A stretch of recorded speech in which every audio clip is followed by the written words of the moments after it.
अभी हम chapter start करने वाले हैं, हमारा चैप्टर 17। उसका नाम है विराम चिन्ह।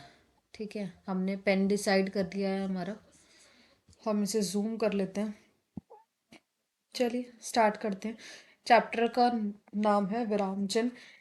इसे हम इंग्लिश में क्या कहते हैं? पंक्चुएशन कहते हैं। पंक्चुएशन हमें पता है क्या होती हैं, जहाँ हम full stop, comma, question mark, ये सब चीज़ों का इस्तेमाल करते हैं। उनका यूज़ हिंदी में कैसे कैसे कहाँ कहाँ करना होता है, वो सब कुछ अब हम इस चैप्टर में देखेंगे। तो विराम चिन्ह क्या होता है, ये अभी हम डिफाइन पढ़ेंगे। ये चित्र देख के आपको ये वाला, ये सारा इसका डिस्क्रिप्शन है, ये पढ़ना है, रीड करना है आराम से, और जो नहीं समझ में आए वो पूछना है। मौखिक भाषा के अर्थ को स्पष्ट करने के लिए वाक्यों के बीच में या अंत में कुछ विराम लेते हैं, कुछ थोड़ा सा रुकते हैं।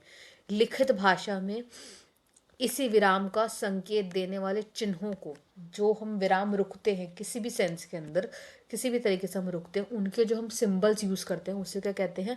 विराम चिन्ह कहते हैं। ठीक है, जैसे इन्होंने क्या बताया, विराम चिन्ह भाषा को सरल बनाते हैं जिससे अर्थ समझने में आसानी आती है। ठीक है, अब ये अलग अलग बता रहे हैं। जैसे पूर्ण विराम क्या होता है? पूर्ण विराम का मतलब क्या होता है? इसे हम इंग्लिश में फुल स्टॉप कहते हैं। तो यहाँ पे क्या होता है, वाक्य पूरा खत्म हो जाता है। ठीक है, ये ना मैं आपको हाईलाइट करके यहाँ पर प्रॉपर दिखाती जा रही हूँ, ये अच्छे से समझते जाना, कुछ नहीं समझ में आए तो पूछना। ठीक है, अल्प विराम का मतलब क्या होता है? इसे हम इंग्लिश में क्या कहते हैं? कॉमा कहते हैं। ठीक है, ये इस तरीके से लगाते हैं। तो फुल स्टॉप कब लगाते हैं हिंदी में? जब हमारा वाक्य पूरा खत्म हो जाता है।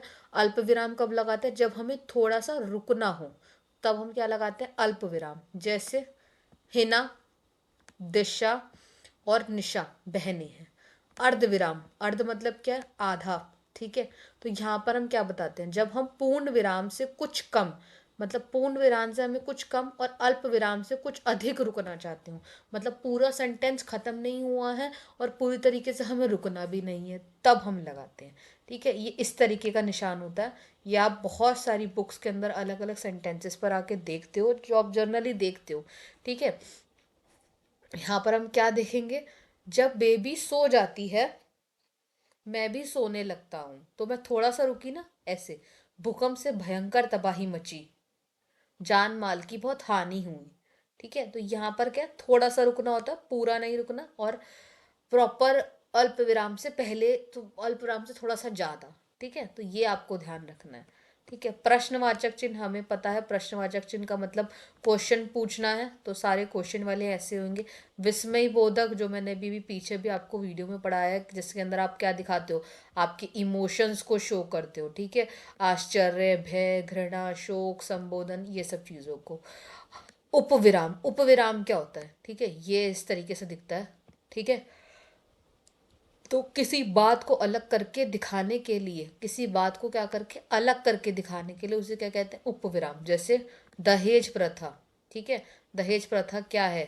यहाँ पर एक उन्होंने टॉपिक दे दिया है, ये टॉपिक, और इसी टॉपिक के ऊपर आपको क्या दे रहे हैं उसके बारे में थोड़ा सा आपको यहाँ पर डिस्क्राइब कर दिया, एक अभिशाप, इस सेंस में आपको लिखना। जैसे हमारा ध्येय प्रकृति की रक्षा। तो ये आपको बताते हैं कि आपको क्या पता है, किसी बात को अलग करके दिखाने के लिए आपको ये टॉपिक मिला और आपको इसको थोड़ा अलग कंटेक्स्ट के अंदर इसको लिखना है या बताना है, तो उस समय क्या दे पता चलता है, उपविराम का चिन्ह होता है। योजक चिन्ह, योजक जो अभी मैंने बताया आपको, जिसमें क्या पता लगता है हमें, वर्ड्स का कॉम्बिनेशन। क्या पता चलता है हमें? वर्ड्स का कॉम्बिनेशन। तो हम यहाँ के पे क्या देखेंगे? वर्ड्स का कॉम्बिनेशन ही देखेंगे। ठीक है, युग्म शब्दों या समस्त पदों को जोड़ते समय समानार्थी शब्दों की पुनरुक्ति के मध्य या तुलना करने वाले, जैसे मैं वो बस इतना ध्यान रखूं, जोड़ने वाले शब्द होते हैं, जैसे माता पिता, राम लक्ष्मण। ठीक है, शहद चांद सा, ऐसे वाले। निर्देश चिन्ह, ये हमें पता है। जैसे अंकिता, कोई डायलॉग चल रहा हो, तो डायलॉग के बारे में, उसके बारे में कहा जा रहा है, तो किसी कथन को उद्धृत करने के लिए तथा संवाद वाले नाम के साथ लगाते हैं। इतना ध्यान रखना, कन्वर्सेशन के साथ या फिर किसी कथन के बारे में, हम किसी किसी भी सेंटेंस या किसी स्टेटमेंट के बारे में कोई चीज़ कहना चाह रहे हैं, उस बारे में बताते हैं। विवरण चिन्ह, विवरण चिन्ह कौन सा होता है? ये इस तरीके का विवरण चिन्ह, विवरण नाम से समझ में आ रहा है, किसी चीज़ के बारे में बताना। ठीक है, जैसे कोई सूचना या निर्देश देने के लिए यूज होता है, बस इतना ध्यान रखो। जो जो चीजें मैं हाईलाइट कर रही हूँ ना इस चैप्टर के अंदर, बस उतना ही ध्यान रखो, ठीक है। कोष्टक मतलब क्या होता है आपके ब्रैकेट्स, ब्रैकेट्स के अंदर आप कोई किसी बात को अर्थ वो प्रॉपर तरीके से बताना चाह रहे हो, वही है। किसी पद का अर्थ स्पष्ट करने के लिए या क्रम सूचक अंकों या नाटक में पात्र के काम या अवस्था के चित्रण के लिए कोष्टक चिन्हों का प्रयोग होता है। कोष्टक चिन्ह ब्रैकेट्स ही बोलते हैं इस इंग्लिश में। आपको कहाँ इस्तेमाल करना है वो ध्यान रखो, अर्थ को स्पष्ट करना है या क्रम सूचक चिन्ह को, ठीक है। ये वीडियो हम रात में बना रहे हैं, इसीलिए मे बी शायद मेरा वॉइस थोड़ा लो फील करा रहा हो आपको, बट ये इंपॉर्टेंट जरूर है जो मैं आपको बता रही हूँ। इतना भी लो फील नहीं करा रहा होगा, लो मीन टू से मेरा वॉइस धीरे आ रहा होगा, हो सकता है, क्योंकि सब लोगों के सोने का टाइम है ना। 11 देखो आपको क्या है, उदाहरण चिन्ह, ये देखो इस तरीके से दिखते हैं। ये सारे चिन्ह वैसे आपको ना आपकी कीबोर्ड में मिल जाएंगे, इतना ध्यान रखना। इखेरा होता है ये, और एक होता है दोहरा। इखेरा मतलब एक ही है, और यहाँ पर कितने आपको दिख रहे हैं, दो हैं, ठीक है। इखेरा मतलब नाम या उपनाम के अंदर आता है, और दोहरा जब किसी वाक्य में किसी के कथन ज्यों का त्यों, मतलब जैसा दिख रहा है वैसा ही बता दिया जाए, तो दोहरा लगता है, ठीक है। अब यहाँ पर हम इसे रोटेट कर लेते हैं, ठीक है। यहाँ हम इसे रोटेट करते हैं क्योंकि हमें नेक्स्ट की तरफ जाना है। यस, यहाँ पर ये आ गया आपका, ये है हंस पद चिन्ह। हंस पद चिन्ह ये किस तरीके का चिन्ह होता है, ठीक है। यदि लिखते हुए कोई अंश छूट जाए, कोई भी अंश छूट जाए, उसे हंस पद चिन्ह लगाकर, हंस पद चिन्ह ऐसे ऊपर एरो लगा देते हैं ना, वो एरो को क्या कहते हैं, हंस पद चिन्ह। अगर कोई चीज छूट गई, यहाँ लिखते लिखते हम कोई चीज छूट गए तो हम ऊपर एरो मार्क कर देते हैं, वो होता है हंस पद चिन्ह।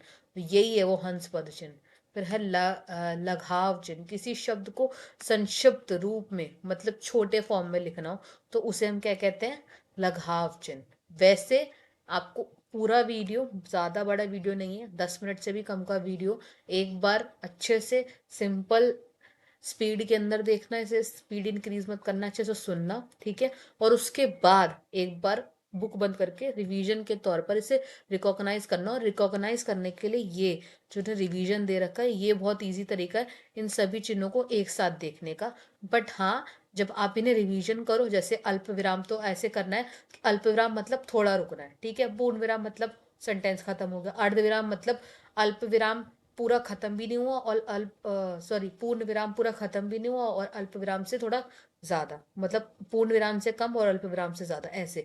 प्रश्नवाचक चिन्ह में क्वेश्चन पूछना है। विस्मय बाधक के अंदर क्या विस्मय आदि के अंदर क्या पूछना है आपको, इमोशंस दिखाने।